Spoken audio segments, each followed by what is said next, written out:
Hey guys, this is your girl Lira, and you're listening to Self-Reflection Podcast. Thank you guys for joining me on another episode of Self-Reflection Podcast.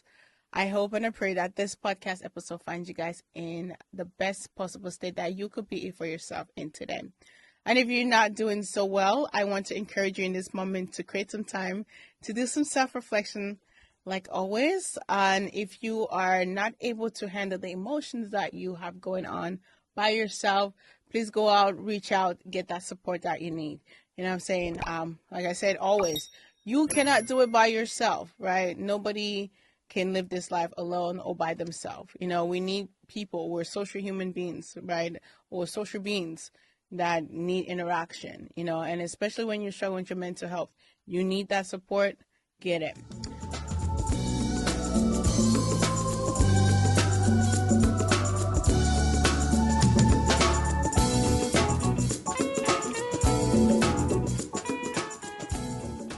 Thank you guys again for joining me on Self-Reflection Podcast. I'm excited to be having this conversation.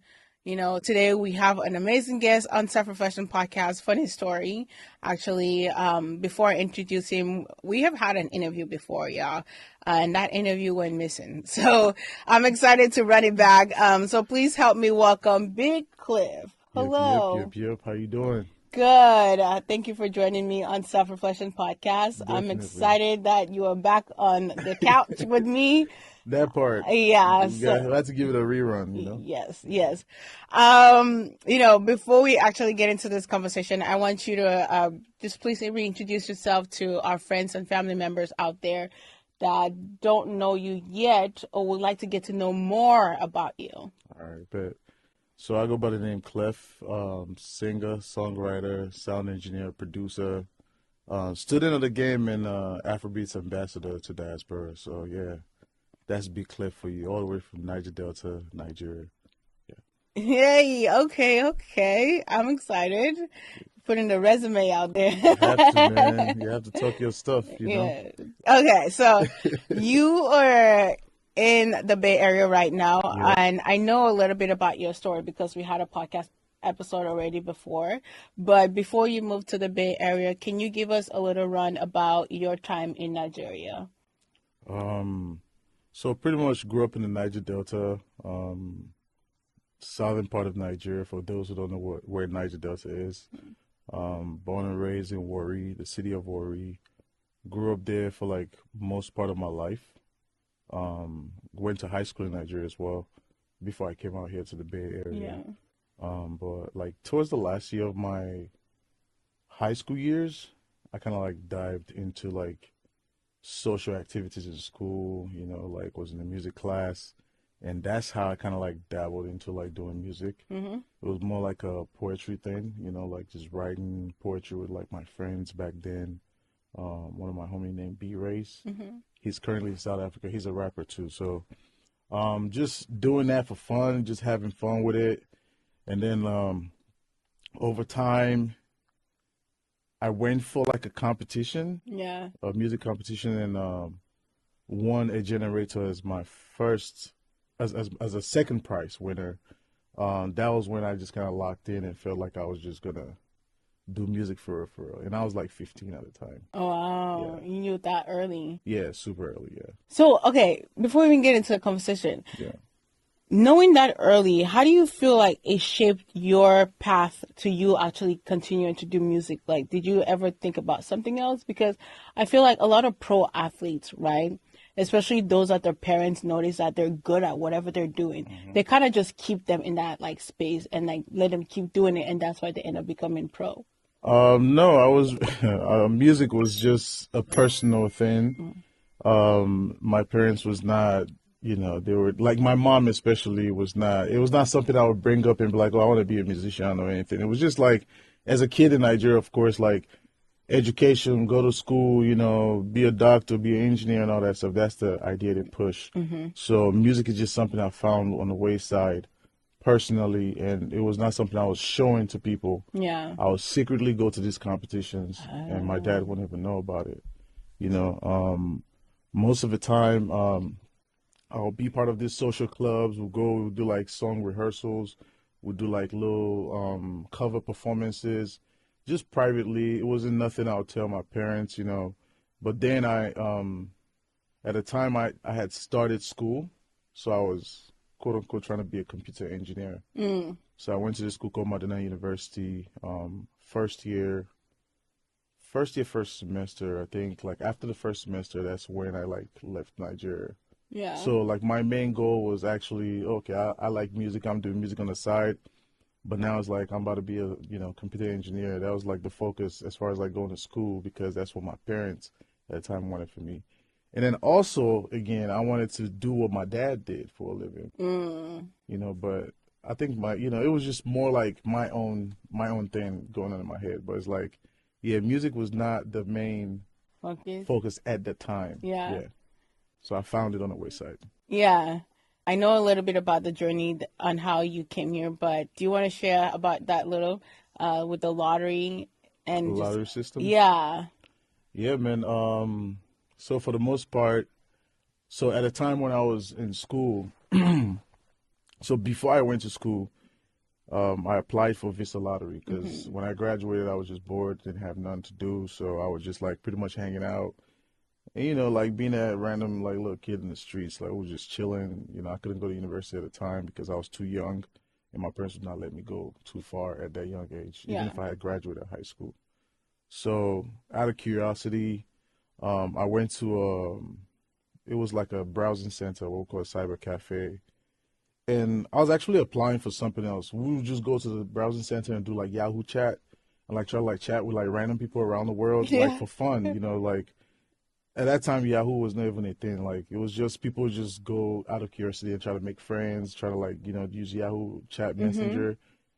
So when I was in the cyber cafe, there was this guy that worked there. So he had a lot of people coming in and out. And I was like, what is it? Like, what are you doing? Like, Hmm. like why people keep coming in and out? Like, you helping them do stuff and they're paying you besides what you're doing, for a Yeah. living. It was like, yeah, there's a thing called Visa Lottery. I'm helping people apply. And if you want me to help you, just give me like 300 naira, which is like, I don't know if correct, correct me if I'm wrong, but I don't know if it's like $3 at a time. So it's like, yeah, just give me 300 naira. I'll take your photograph and I'll give you in a floppy disk. You can upload it and apply for yourself. I'll give you the link, do it yourself kind of situation because he knew I didn't have the money to pay him. Mm. I was like, it's cool. I'll take that. So he took the passport photo, gave me the link. I went on the computer, filled the form the way I understood it. I didn't know what I was doing. Mind you, like I was damn near 15 at a time on the computer trying to Hmm. fill out a 18-page application for Visa Lottery. Yeah. Yeah, so and a lot of things I skipped. I didn't care, but it's just I was just applying, and then I submitted the form, and then went back to school and forgot that I applied for it. So Mm. during the holidays, my first holiday when I started school, my dad was like, "Yo, you got a mail from Kentucky," and also at the time in Nigeria, Visa lottery scam was really high, Yeah. like super. Not even Nigeria, in Africa in Yeah. general, like people were scamming people for that Visa lottery stuff. So when I got And it, still are. oh, yeah, that's it. Yeah, they still are. So at the time when I got it, I was like, I don't know nobody in Kentucky. I Hmm. think you should throw that away. Pretty much. That's exactly what I told him. I was like, I don't have any friends, anybody in Kentucky. Like, I think you should throw that away. Probably one of those scams. He's like, you know what? I'll wait till you come back from Mm. school and just look at it by yourself. So during the holidays, I went back home, went to my dad's office, opened the mail, was just reading it, and then it got to a point where you had to give money to somebody. That Mm. was when I confirmed that I was like, it's a scam, because it's like I'm not gonna give nobody $500 for visa Yeah. application fee, which I was supposed to actually pay, but me just being naive, I was like, oh, this is a scam, like they're trying to finesse. So, um, my dad was like, just still keep it, like you never know what it is, Hmm. just keep it, and we'll revisit this situation later. So after that time, I went on a holiday trip to my auntie's house. Went there, and she's well traveled, so I felt like she would have a clue of what Mm. that form was. So I told her, I was like, hey, I got this letter from Kentucky. Like, I would like you to look at it to see what it is. And she was like, okay, like send it to me. So we sent it to her. Long story short, she saw it, And she was like shocked and surprised, like, yo, like, this is like a big deal. Like, you just been sitting on it and just like playing around. This is like a real situation. I was like, okay, like in my mind, it's not real to me yet, you know. She was like, just fill the form the way you understand it, and I'll fill the rest, and I'll submit it for you. And because she was going to London that week, so she mailed it back to the Kentucky office. I think it's the USCIS office or whatever. I don't know, but mailed it to them, and then like after like 4 months, they responded the mail and told me that I had a interview at the United States Embassy in Nigeria. Yeah. Still, it was not real to me, because you know how they'll tell you, oh, you have an appointment, but then you have to pay some money to somebody. Like, so I'm still caught up in that. Like, this shit gotta be a scam. Like, Yeah. I don't think it's that real. So my older sister assisted me in the whole process. I had to do like fingerprints, blood tests, Yes. like different kinds of stuff I've never even heard of before. Like, we had to do all that stuff, go for the interview. And when I got to the interview, that's when it became real to me. And then crazy part is, before I walked into the American embassy in Lagos, Nigeria, so that early morning, my great grandma died. Yeah, so that morning, like literally before I walked in, they called us until she passed away. So being devastated between that and dealing with that thought and just walking into the building, so it was kind of like a heavy, like my sister was confused, she was crying, like, but she was like, just go, you know, we'll figure it out when you come out. So walked in, dude just looked at me. There was this the guy that was at the window, because when you walk in, there's like a line. You get in and you talk to people. There's like a little window. They call you up. Usually when they call people up, they're with their family. So they called me up. It's just me walking towards this guy, and he was looking like behind me and looking everywhere. Like, it's like, where's your people? It's like, I was like, it's just me. Like, he was like, really? He just laughed. He was like, are you serious? I was like, yeah, it's just me. Like, so he asked me what's my name. I responded. So they basically just verify the information that they have. It's not really like they're trying to deny you the visa or anything. It's just more of a verification process. And then after that, like, dude just said, just sit down, hold on, I'll be back. Sat down, came back, and my passport had a visa on it. And he said, after you get to the States, you have to just go to the Homeland Security office and report to them. And then what they do is they give you like a registration thing to where you get your green card like later on. So pretty much came on a soft landing, got here within 6 weeks. I got my green card. So it was a really beautiful situation. Yeah. It's lovely. It sounds like a fairy tale. I feel like I heard the story, but it just sounds more crazy, appetizing now. Like, that's such a fairy tale, you know, because a lot of people would like literally pay tons of money. Yeah, like it was people that's trying to finesse us in the process, but I don't want to go into that because of this podcast. But it's like, yeah, trust me, it was, even if the situation was real, it was certain folks that was just trying to like finesse, like, oh, you have to pay some people so that they can speed up, because it's like, yo, like, the African you already way. won the visa lottery. Like, you don't have to lobby for anything. You just go and follow the process and get it done. But yeah, that's another story for another day. We're going to bring it into music right now, guys. We're going to talk about some music right now because we just got done crying. That was so beautiful. Being a trap artist in the Bay Area, right? How has your Nigerian culture influenced your music style? Being an Afro-Trap artist, like, I had to find my sound. I was actually just in general artist at first. Like, I started rapping, like, you know, as far as like music goes, like, I started rapping. Then I found out I had a little voice here and there. Like, you know, I was doing courses for people. So I tapped into my singing side and kind of stayed there. Yeah. So like, it was also a journey for me because I had to find myself and find my sound. And being from where I'm from in the Niger Delta, our genre of music is more like blues. It's not like blues as far as the sonic sound of it. It's just the storylines. Yeah. It's more like a storytelling, you know. So like mixing the storytelling and like realistic kind of like music storytelling, you know, into like what I already been doing, like rapping and singing. Yeah. And mixing trap music and, you know, just using the melodies from where I'm from, and that to like infuse it into what I do. that's how I kind of like found that whole Afro-Trap thing in 2013. So it's just more like telling stories at the same time, like having fun, while you're telling these stories, even if it's sad, happy, or whatnot. Yeah. Like just being able to infuse, like the sound of where I'm coming from. And we do a lot of harmonies in the Niger Delta. Like when we sing, we do heavy, heavy harmonies. Yeah. So that also like is in my sound as well. If you listen to my music more, like you see like I harmonize a lot. Mm. And that's like really, just how I created that sound. Yeah. If that answers your question, yeah. Did you decide to become an Afro-Trap artist because of, you moving here, wanting to please both of your culture? Like, because Afro, rapping isn't something that is really big in Africa, right? It is It's big. there. It's there. No, it is It's big. big. Yeah, Really? yeah. So, growing up, there's a rapper called Mod 9. He's an African. He's a Nigerian legendary like rapper. He was one of the people I like looked up to growing up. As far as like being influenced and like and that we have the international rappers of course at the time like Big,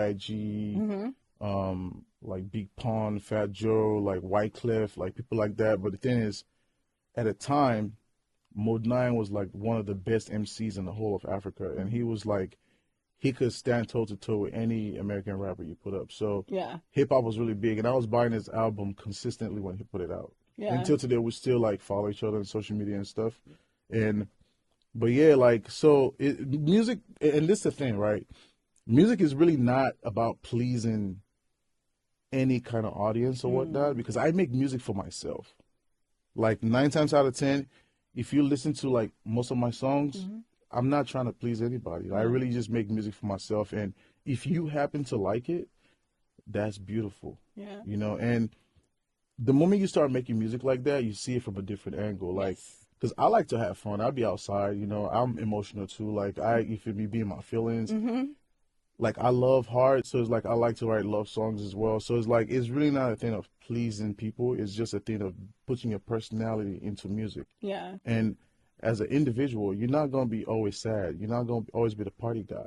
Yeah. You're not going to always want to be tough. It's like, it's so many dynamics of you to where it's like, it's going to be a lot of that in your music. If you're really true about the art, Yeah. it's going to be different shades of you pretty much. So, to answer your question, like, Afro-Trap is just something I found along the way as well as I grow in music. Because I was just doing like normal party songs or like singing and all that stuff. And then I figure out like, why don't you mix the sound that you learn where you're coming from and where you're currently at? Because music is also like, how do I put it now? It's also like a journey you go through. It's like a personal journey for you. It's like, so if I want to know who you are, I could listen to one of your albums and kind of like get a feel of the kind of person you are, or like where you're from, or like your sound. It's like I have to hear something without knowing you personally. I have to hear something in your project that just makes sense. Yeah. So Afro-Trap is just something I also discovered along the way, like I said. So it's just, that's all it is. It's really not like trying to bridge any gap. Of course, like you in America and you want something that crosses over as well.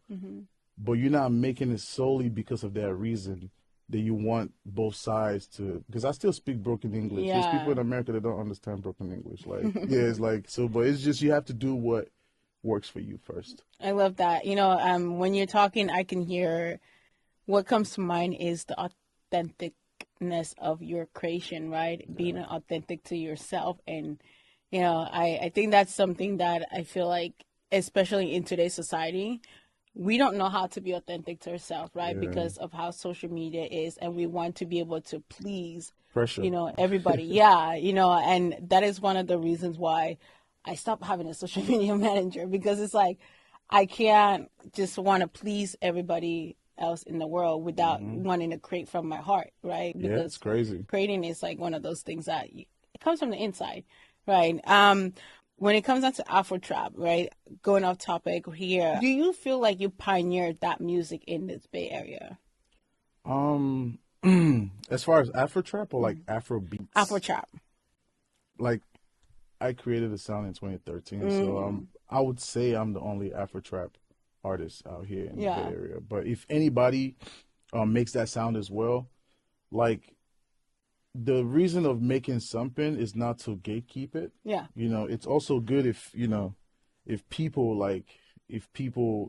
get inspired by what you do Absolutely. and follow. But I wouldn't say there's not a lot of Afro trap artists out here because everything has evolved now. It's Amapiano, is Afro beats, is it's so many genres, and there's like a lot of dope artists out here in the Bay. Like people that do Afro beats, like Ajala is one of them. Tantum, we got Yodeli, we got it's like so many people like Delix. Um, who else should I mention? It's so many, and this is just people in my little radar. Like Yeah. it's people on the ground that we don't know about.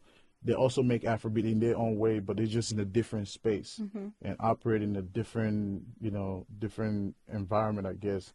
And then also like it's even people that are not from, they're from different parts of the world, like Los Racas, like they from Panama, and they also make Afro beats. So it's like it's not necessarily just tied to only Africa. It's like it's so many people out here that make that same genre of music. Yeah. That's correct. But as far as Afro trap, like I'm the originator and the pioneer of the sound. So anybody that like claims Afro trap, you just gotta fall back in Talk line. your shit. That's just the truth. Talk your shit. What does creating music means to you, and how do you stay true to yourself in that process? Whew.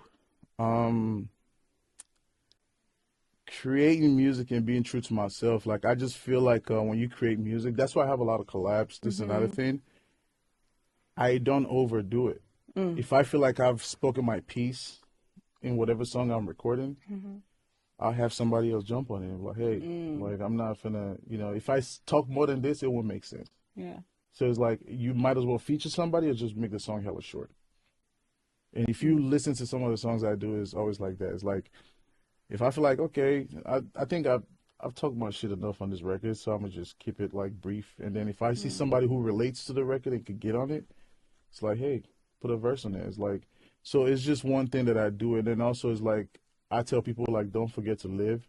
Because if you don't live, you don't have shit to talk about. Like if you don't travel, if you don't go spend time with your family, if you don't like the basic things like just walk the park and walk the beach and like see what everybody's doing. Yeah, you can't be an indoor guy trying to make clubs for the party. You cannot be a how like I don't want to say it and sound mean, but it's like, yeah, you cannot be living and just be feeding people fictional stuff. Like you gotta really live. So one thing I prioritize myself in is like I'm always doing something. Like I'm living, like I'm traveling. Yeah. I got families overseas, which is a blessing. Like I travel to go see them. I go on my own personal little vacations, solo. I do stuff. So when I write about music, it's actually a real experience. Even if it's love, it could be like somebody I used to date back in the day. Like I'll write about those experiences, in a either positive or negative way. Like I'll write about it. And that's how I keep my music very authentic because it's very, very real. There's no fiction in the lyrics. Yeah. I love that, like we earlier said, it's like hard to be authentic, especially in today's society. Oh yeah, man. It's like it's a lot of, make believe, like this fiction shit floating around. Yeah. What's the biggest culture shock you experienced moving to the US? And how has that impacted your worldview? Free education. That's one of them. Yeah. I mean, it's a positive thing, but it's like it's a culture shock as Yeah. well. Yeah, my dad has like 7 kids, and he financed everybody's education through college till they graduated. Some got their masters. I'm the only one who's not a graduate yet, but I'm working on it. But just seeing that it's free education out here and there's like resources, for you to be great at whatever it is you want to do, that's a big culture shock, which is messed up because, where we're coming from, there's no help like that. You don't get those kind of assistance. That was one of them. And also being confident and like speaking up for yourself. Yeah. Because growing up back home, we were taught to like really just kind of like fall back. But when you come to a country where like even the smallest of the smallest is like everybody's talking this shit, it's like, Yeah.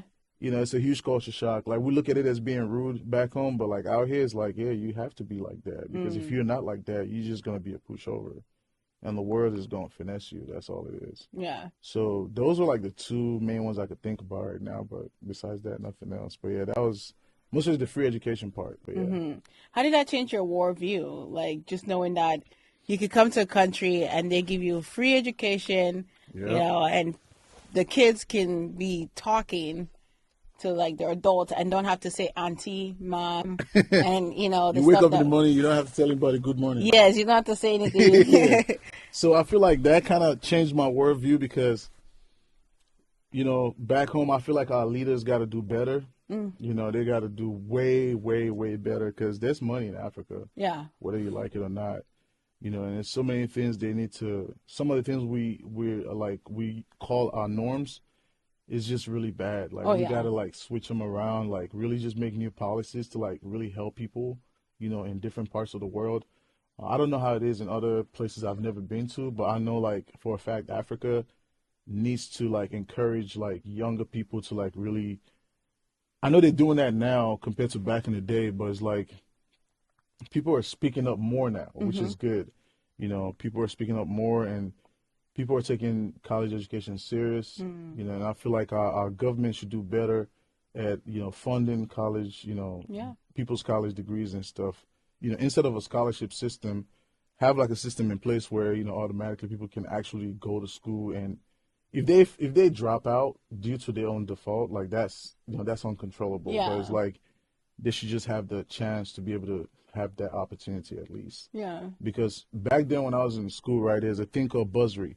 So it's like a small token that the government gives to every student, you know, throughout the semester. They give you like this little amount of money. It's like an equivalent to going to school for 4 to 5 months, and the government, the Department of Education gives you like $100, like for a whole semester. Semester. That's what you get as a university student, which is really sad. But you know, I used to think that was the shit back then, you know, but it's like when you come to a country where it's like you could go to school, you get all this grants, all this scholarships, all this like money for Yeah. books. It's like, damn, like, Like, it's what are we like, doing? I hear yeah, they give you. me a little $100 and making a big deal out of it. Like, it's like, yeah, but we gotta do better, man. Yeah, that's all. Yeah, I know. I think just talking on that, I think also, us, the young generation, right? I feel like it is our time for us to make that switch. Like, I think one of the leaders that is really right now doing that is Ibrahim Traore, from Burkina Faso. He's really into like changing the system, kicking out the French, people Yeah, I or think I whatever. saw that. I saw that on one of this news Yeah. tabloids. Yeah. So I feel like us, right? However we could do it, this young generation, I think it is our time for us to do it. I think that the leaders have done whatever they've done. Yeah. Their minds are already corrupt as much as it is already. It's sad. It's us now that coming in power. It's very Yeah. sad. What motivates you to keep going on your music journey, even when it gets challenging? Um, what motivates me? Just it's a lot of things, but the main thing is like the people behind me, where I'm coming from. I just don't want to, I want them to see me win. Yeah. Regardless of what it is. I want my mom to see me win. I want my little brother to see me win. I want my whole family to see me win. Besides that, it's just like it's people that on the regular, like in my DMs, telling me like, yo, like this one song you put out X, Y, and so years ago, like it helped me get through stuff. So it's not about like sometimes the party records is cool. Yeah. We're all trying to aim to get a hit, but it's like those are not the main focuses. Sometimes like your music could help somebody get through some sad time. So your music can be motivation to certain people. That's why as much as I like to make fun music, Yeah. I also like to like write more about my emotions and stuff I because love that. if you feel something, it's like a million people in the world that feel the same thing you feel. So it's like there's always somebody who's going to relate to you. So those people actually also motivate me as well. But I don't put it as my sole focus. Yeah. for motivation, because that's not also a good thing to put in the forefront of what motivates you. But I just, I just don't want to let my folks down, Yeah. And myself as well. So, yeah, that's what motivates me, keeps me going. And then also being a sound engineer and being able to record my own music means is going to be nonstop. Yeah. Yeah, like I don't have to wait for nobody to do my thing. Like, it's like I could always record music. So even if I'm tired and it's challenging, I can't do this, I can do that, I have access to a studio. It's music. There's always going to be music. So yeah, this is like a lifetime commitment for me. Yeah. How do you love yourself in that process? Like I said, you have to live to be able to make music, the real music. Mm-hmm. So how you love yourself is take care of yourself. Like before I came here, I went to get a foot massage. Oh. So it's like you gotta care for yourself as a person. You feel me? Like you cannot just. It's not music all the time. Like you gotta live, man. Like you gotta have fun, go out. If you feel like going out is being toxic for you mentally and physically, then fall back from going out. Like spend some time with yourself, because spending time with yourself is actually self-care as well. Like you don't have to go to the clubs, you don't have to be at nobody's parties, you don't have to be at nothing. You don't owe nobody nothing, as long as it's something that adds value to your life as a human being on earth. Like you don't have to commit to anything that's not adding value to you. It's like just fall back sometimes, take care of yourself, like pamper yourself, enjoy your money. Like if you're working, enjoy your money. If you're paying rent, stay in your house sometimes. Like, because this rent in California is so expensive. Like, you want to enjoy your money, stay in your house. Like, watch TV, binge watch some Netflix. You might, after that one day of doing that, you might be rejuvenated when you get back. Yeah. So that's how I love myself. I live. I like to travel. If I got to go on a road trip, I don't have to fly. I'll just go on a road trip to like Reno, LA, somewhere. Like if it was just things like that. I like to do stuff like that. Yeah. I love that. Yeah. What's the most valuable piece of advice someone has given you? Most valuable. This one is so funny. So it's I'll say it's in broken English because that's how the person said it. Wear your own shoe, waka your own waka. I don't even know what that means. I definitely understand. So wear your own shoes, waka your own waka. It was a Reverend Father that told me this stuff. Translation? So like it's pretty much wear your own shoes and walk your own walk, because it's like life is an individual journey. Like, and he told me this when I was 13. Yeah, like this is a Reverend Father in the village I used to stay at like a long time ago. But yeah, he's just advising me on like just how to navigate life. And I was being a bad kid at that time, like it was just like, yeah, like this life, you have to wear your own shoe and waka your own waka. Yeah. And it's just all about like following friends that are not like, the best for you, and at the time I used to have friends that were like at a young age, they would be smoking papers. They're not even smoking real cigarettes. Like they were smoking papers, yeah, like just dumb stuff like that. And it was like, dude, like you're a good kid. Like what are you doing? Like, yeah. And it was like, yeah, like sometimes in life you have to wear your own shoe, waka your own waka. So yeah, I took that around with it. But yeah. I love that. Before we continue, I want to thank you guys for watching Self-Reflection Podcast. I hope that you guys are enjoying this conversation that we are having today. In this moment, I want to remind everyone that is listening or watching, if you have yet to subscribe to Self-Reflection Podcast, please go ahead and pause right now and hit that subscription button. I'll truly appreciate it. Also, if you are not following us on our YouTube channel, go ahead and follow us on YouTube at Self-Reflection Podcast by Lira Ndifon. I really appreciate it, and hit that subscription button. We are going to jump right back into the conversation with Big Klef. We are now talking to Big Klef, one and only Afro-Trap. In the Bay Area. How do you handle self-doubt, and what do you tell yourself to push forward? So making music in life generally, or like just with music? Because it's two Either different things. way. Either way is Okay, give okay. us both. Give us in life, how do you, handle it and push forward, Yeah. and in music. In music, I never really have self-doubt, Mm. which is crazy to say because I don't know if you know me too well like that, but it's like when it comes to like my music, like I ask for opinions when I used to be like younger, but like as I got older, like it was just less opinion. Like Mm. I never really asked people questions anymore because that's when I was telling you like I make music for myself, Yeah. So there's really no self-doubt when you're making something for yourself. I love that. And to some extent you have to know this shit is fire. Like it's like Yeah. you have to like really just know. Yeah. Yeah, so you really really have to know. So at that point, like I got to a point where it's like it's just I never really doubted myself with anything I did. I'm open to constructive criticism, Yeah.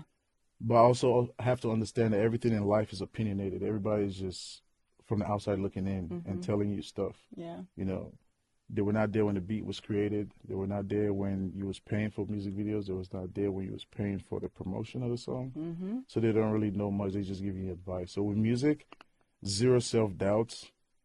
That doesn't mean you're not gonna fail and you're not, you're always gonna win all the time. It's like, but just don't doubt yourself. Yeah. Even if you go and fuck up really bad, like, Yeah. like, I still do agree. not doubt yourself because it's opinionated. But with life, of course, there's always self-doubts. It's like you have to take calculated risk. Sometimes the risk you think is smart as shit is the dumbest risk ever. It's like, so of course, like, I have self-doubt sometimes, but then like I'm blessed enough to have people in my life that actually truly love me unconditionally.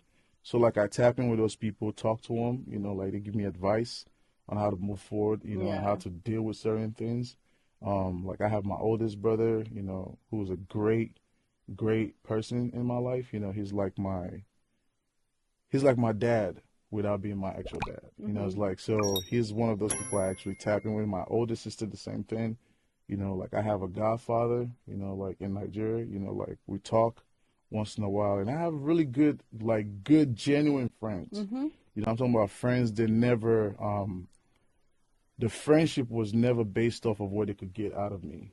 So those are Oh, people I that's big. really, they never switch up on me. It's the same, even if we don't see each other for like 5 years and I see them, it's just the same love. Like nothing changed.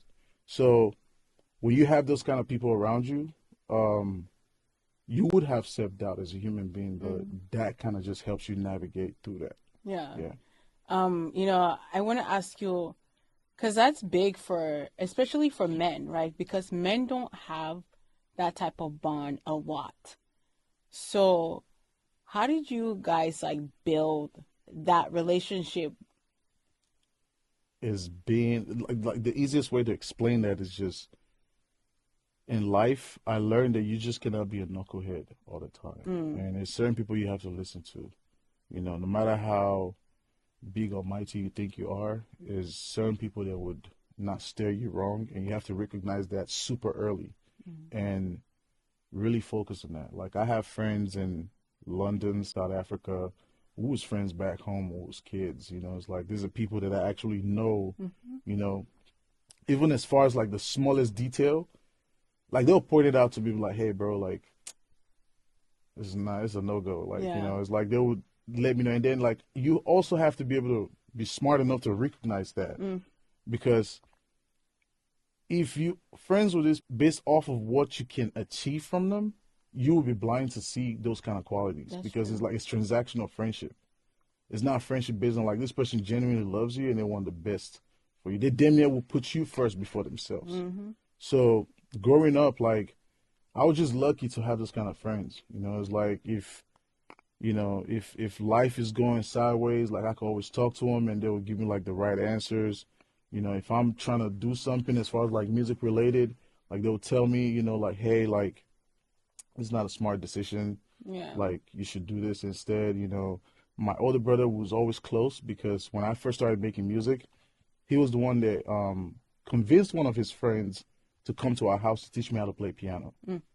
So And also he was a choir master at church, and then he kind of like got me into the space without even knowing. So like we always had that like bond growing up. So and having that was just a blessing, and it was just organic. Like I didn't like look for it. I was not like precisely searching for that kind of friendship and a bond in people. But and then also like them living life the way they live life validates a lot of things you have doubts about. It's like, damn, this guy is doing this.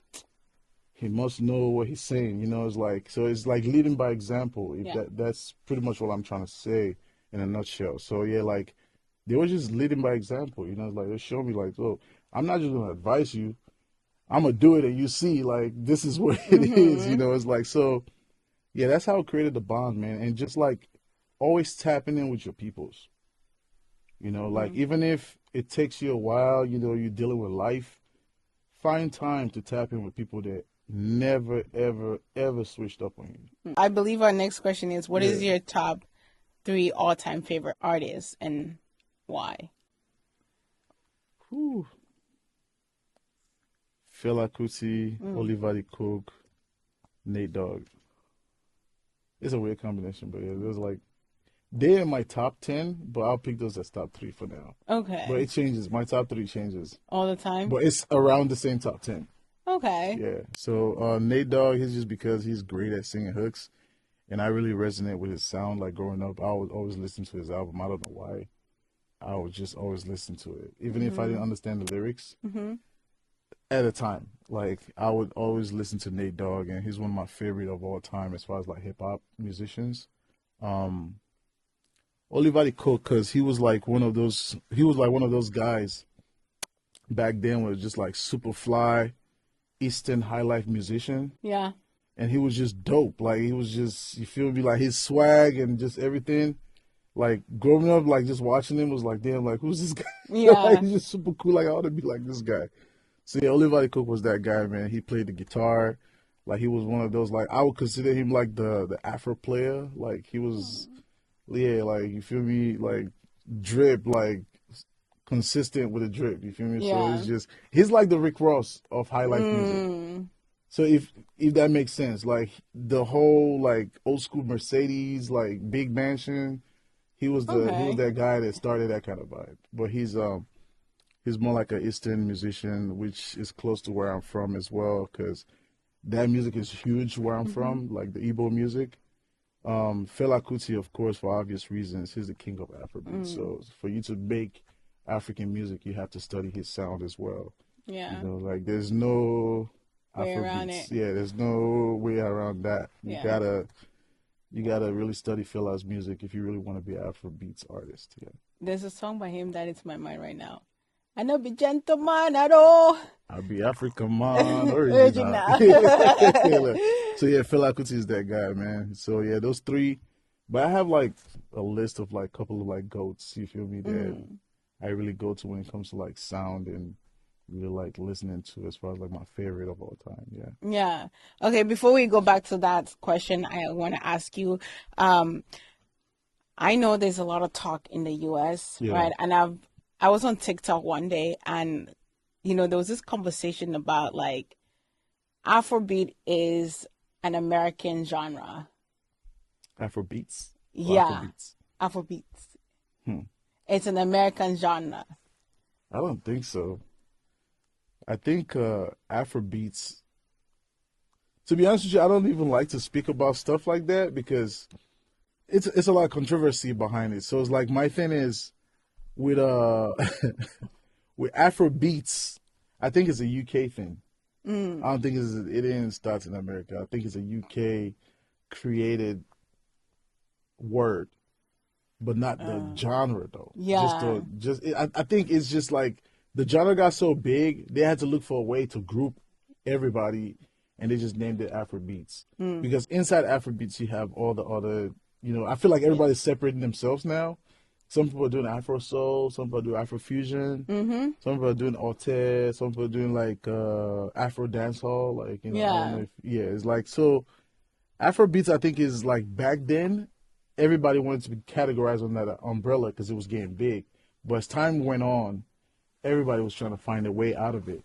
Because if I'm a piano artist and you call me an Afrobeats artist, I might not say, but I'll feel some kind of way because I'm a pianist from South Africa, to be fair, you know. Yeah. So I think at a time it made sense, but now everybody's really just separating from just that word Afrobeats. Yeah. So I wouldn't even call myself like just an Afrobeats artist because I'm an artist first, you know, and like I know how to make African music. So it's like, you know, so it's just everybody's just trying to find their sound and really just not pigeonhole themselves in one genre and really just stand out.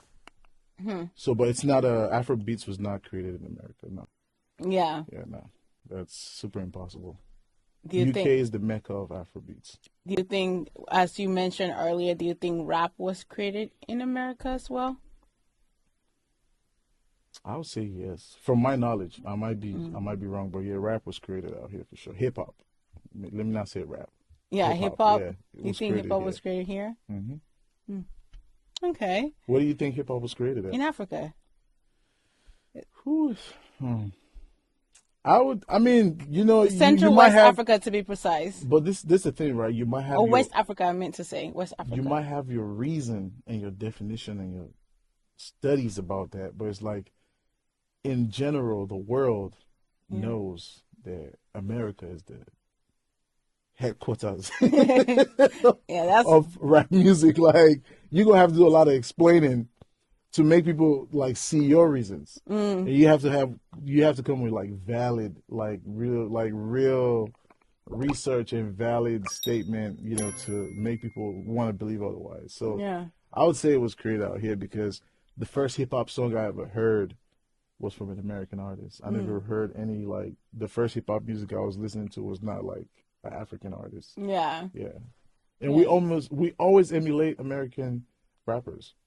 Every rapper in Africa wants to be like an American. I mean, not every, at that time, Yeah. like in the 90s and like late 90s, mid 90s, everybody wanted to be like Lil Wayne, 50 Cent. You remember that time when 50 Cent came out in the club? Mm-hmm. People was walking around Nigeria with like white beaters, like, like, so we've been copying.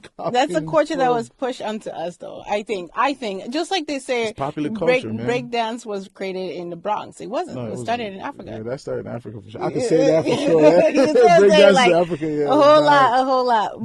They just funkified it and made it yeah. popular. You know, like even twerking started in Congo. Like, it's like we could go on and on about where everything, like a lot of things started. You know, but it's just what made it popular sometimes takes the credit. Oh yeah. You know, it's I like agree. it's not I really agree. people got to do their research to see. Oh shit! Like there was Mapoka. Like back then, my parents did not let me watch my Mapoka videos because it's like it was so X-rated. And Nelly came out with Tip Drill, right?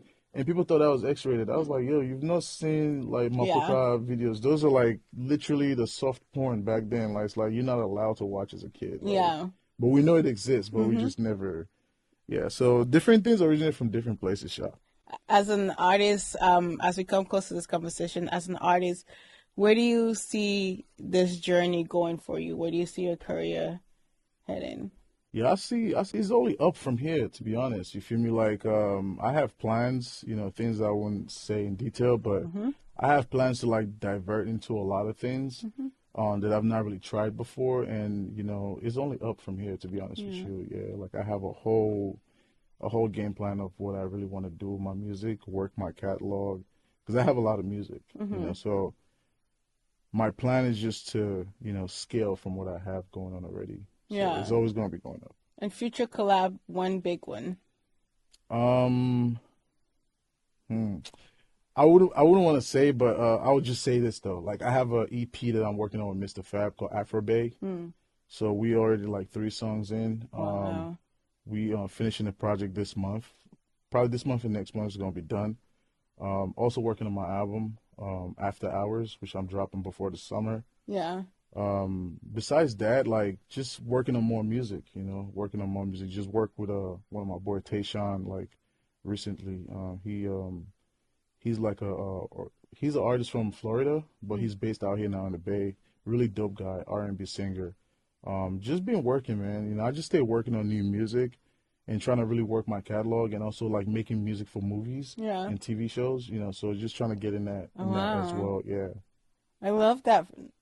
You That's have to, yeah, big. you have to, because it's like I already got two placements like with TV shows, Yeah. 61st Street and so 61st Street season 1 and season 2. So two of my songs got placements in that Mm. TV series, and the music director for the TV series was Raphael Sadiq. I don't know if you know who that is. Mm. That's Raphael Sadiq for 2020 Tone. No. It doesn't rain in Southern California. You know that song? No. It's our anniversary. You don't know that song? Oh No. yeah, you fired. Yeah, so it's like Bay Area legends. So Dwayne Wiggins, Raphael Sadiq, they both own a legendary group in California called 2020 if I'm pronouncing that right. And then the executive producer for the TV show was Michael B. Jordan. Oh wow. So yeah, so he produced a TV show, and they used two of my songs for one of my songs for season 1, and then one of the songs for season 2. So I felt like that was a cool thing to like really just tap into as well. Just try making music for like those kind of stuff as well. Make it for Yeah. myself, and if it fits Yeah. what that kind of situation, then fine. Yeah. I said Niger Delta said now Yeah, we did know. we got to represent, man. I Like love do this. great things. I Like love it. and just push and forge ahead. Yeah. Yeah. And last question, being an African man in the US trying to Yeah. break out like this, what are the challenges you have faced? Hmm. As far as the challenges, man, like I think the first challenge I had initially was just like not being open, Mm-hmm. as far as like open to like learning Mm. and like having what do you call it? Like just understanding that you're in a different space and you have to move a certain way, Yeah. and you cannot be like, don't box yourself in, man. Mm-hmm. Like just be very, as long as you're not doing too much and not being yourself in the process, always be yourself, but just learn to be open-minded. Like the challenge I had initially was just being open-minded to stuff. Mm-hmm. But as I grow in music, like I learned how to be very open-minded about like even working with people, like, collaborating, um, trying different sounds of music sonically Yeah. and infusing it to what I do. Like you got to be open-minded to that. I love Yeah. it. And navigating this space, you realize the more unique you are, the more doors open for you. Mm. You don't have to. Feed the bucks. Yeah, you don't have to you don't have to like fit and whatever it is they're trying to do. Like just do you. Mm-hmm. Like you being from Africa is already unique already. It's like, what do you want to be? What more unique Mm-hmm. can you be more than that? Yeah. It's like just be you. I Yeah. love it. So, because a lot of spaces you go into, as soon as they ask you where you're from, it's like Nigeria. It's like, oh shit, like it's just you already unique Yeah. as a person. So it's like you don't have to try to overdo it, because people can sense when you're being fake as well. Yeah. Like they can sense that definitely. But yeah, I think just being yourself and being you is the best way to navigate through the space. I love it. Yeah. Thank you guys again for joining us on Self-Reflection Podcast. Oh, before I head out, the slang. The slang. Okay, let me see. One slang. One slang that I would is it just any slang? Any slang. We want to, learn something. You don't from read. that. Huh? You don't read. You don't read. Yeah. What does that mean? You don't read means it's all bad. So you don't read is like you don't happen to like yeah, it's like it's going down type shit. Yeah. Uh-oh. You don't read.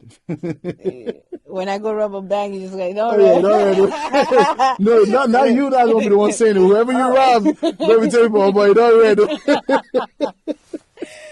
Oh, man. Thank you. Oh, you're welcome. Thank man. you so much for joining us on Self-Reflection Podcast, Big Klef. Yeah, thanks for having me. Yeah. Yeah, I look forward to seeing your growth. I look forward to seeing, what more you could create out here, and also just exposing this genre that you created, back in 2013. Like, I think it's exciting Yeah, definitely. to be able to experience that, and also thank you for being such a good friend outside of, this media space. It's been nice to be able to like talk to you and just bounce ideas, even though we're not in the same field. Yeah. But it's nice to also like just be like, hey, I have this, da da da, like, talk to you about that. So it's real shit. Thank you. Yeah, that's what life is all about, Yeah. man. Got to like support each other. It don't gotta be. It never has to be transactional. Yeah. It's just organic. Whatever it is you need, like I'm here whenever. You feel me? Appreciate that. Yeah. That part. Thank Wicked. you. Thank you guys so much for joining us, West African House. I hope that you guys enjoyed this conversation. I hope, anyone that is out here trying to grow themselves, trying to grow in this media space, whatever it's music or podcast, whatever you're doing, entertainment, right?